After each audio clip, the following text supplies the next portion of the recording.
and as somebody with an avoidant attachment style, this is a strange concept for me. If I had known about this relationship advice early in my marriage, I would have avoided so much heartache. A big problem that plagued me early in my marriage was a false belief I had about self-reliance and dependence.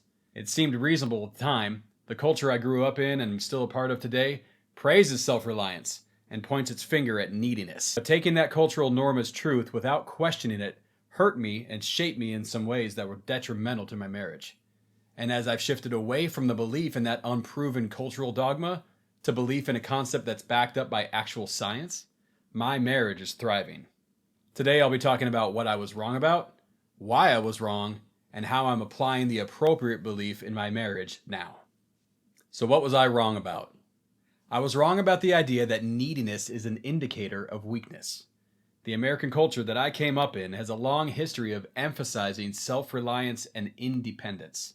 So much so that parents in the 1940s were advised to allow their children to cry alone, advised to maintain an emotional and physical distance from their children in an effort to help cultivate self-reliance and independence. We tell our children that emotions are a sign of weakness, to pick themselves up by their bootstraps. When they're emotional, we send them to their room, or we tell them, "I'll give you something to cry about." As an adult, I've been warned about the dangers of codependency. And there's an unhealthy level of codependency, of course, but the overall message in the warning is that fulfillment and happiness should come exclusively from within me. That dependency in a relationship reveals some sort of deficiency in a person.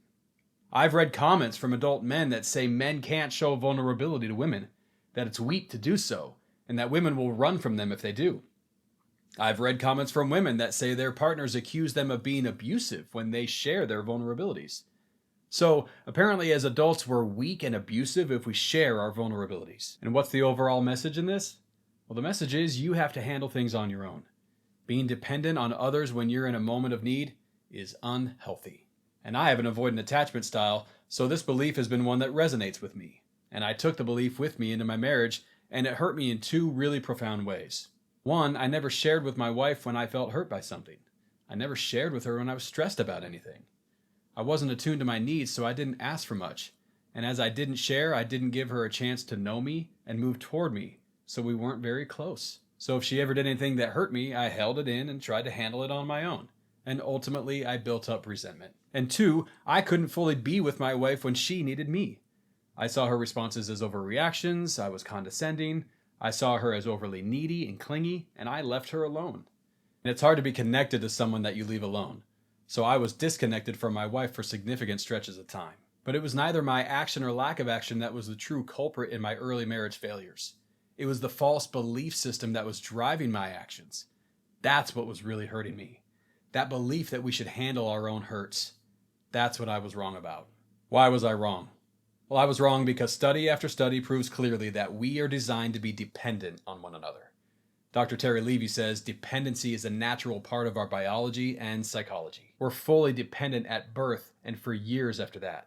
Not only do other people take care of our tangible needs like food and shelter early in our lives, but they help us regulate our emotions as well. A calm and peaceful smile from a caretaker soothes a baby and calms their nervous system. And this regulation cultivates an environment in which that baby can then feel confident enough to head out on its own and explore the world.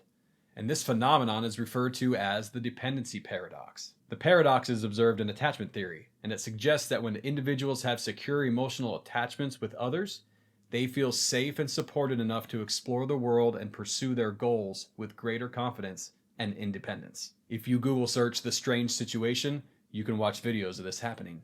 The paradox arises because one might expect that dependence on others would lead to increased neediness and reliance on them for support. However, in reality, secure attachments provide a sense of safety and stability that allows individuals to then feel more autonomous and self-reliant.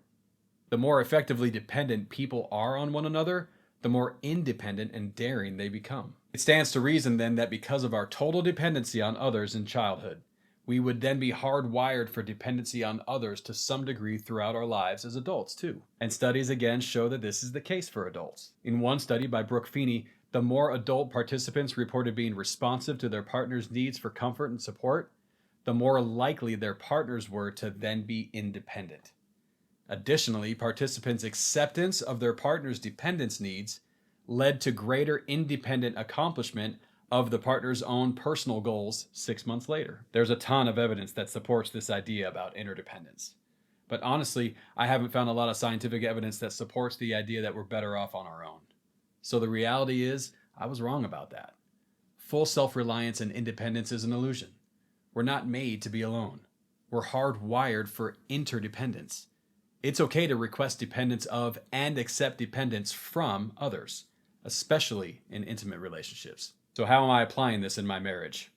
Well, I'm learning to be a secure base for my partner and to lean on my partner when I need a secure base. What's a secure base? Well, the father of attachment research, John Bowlby, described the concept of a secure base as one in which support providers create conditions that enable their partners to confidently explore the world. He described it as a role similar to that of the officer commanding a military base from which an expeditionary force sets out and to which it can retreat. Much of the time, the role of the base is a waiting one, but it is nonetheless vital for that. For it is only when the officer commanding the expeditionary force is confident his base is secure that he dare press forward and take risks. Now that's pretty cool. You see, when we have a partner who's a secure base for us, we don't have to cling to that base the way someone who's less confident in their base does. And as somebody with an avoidant attachment style, this is a strange concept for me. As I've carried the false cultural belief about the importance of independence and self-reliance, I've defaulted to maintaining an emotional distance from my wife. But I found it to be true over time that as I shake free of that misguided belief, and I go to her and she accepts my dependence, the more confident I feel in other areas of my life. I know that if I fail, she'll have my back. As I allow her to be a secure base for me, I'm more secure overall. So how do we become a secure base? Here are some things you can do to be a secure base for your partner. Number 1, be sensitive. Ask your partner, what's wrong, or how can I help? Tell them, I'll be here if you need me, when they don't want to talk. Number 2, be available. Show an interest in your partner and be open to them. Be curious and seek clarification. Number 3, be cooperative. Allow your partner to be who they are. Don't try to change or control them in a specific way. Number 4, be responsive. Convey understanding, care, and warmth. Make your partner feel valued, understood, and comfortable when they're with you. And number 5, encourage equality. Power differentials in relationships are impediments to providing a secure base. Seek your partner's opinion when you need help. Offer them support in return. Respect their boundaries and support their individuality and their interests. If you have an anxious attachment style, it's important for you to become responsible for yourself. This will help your avoidant partner feel like you are a secure base. If you have an avoidant attachment style, it's important for you to be more responsible to your partner. This will help your anxious partner feel like you are a secure base. We are not hardwired to be independent and self-reliant. We need to depend on others before we can get to that point. If you're anything like me and you value independence, consider why you have that belief and challenge it. Experiment going the other way with your partner and see what happens. If you found this video to be helpful, please subscribe and we'll be posting more videos to help you heal your attachment and transform your relationship soon. See you next time.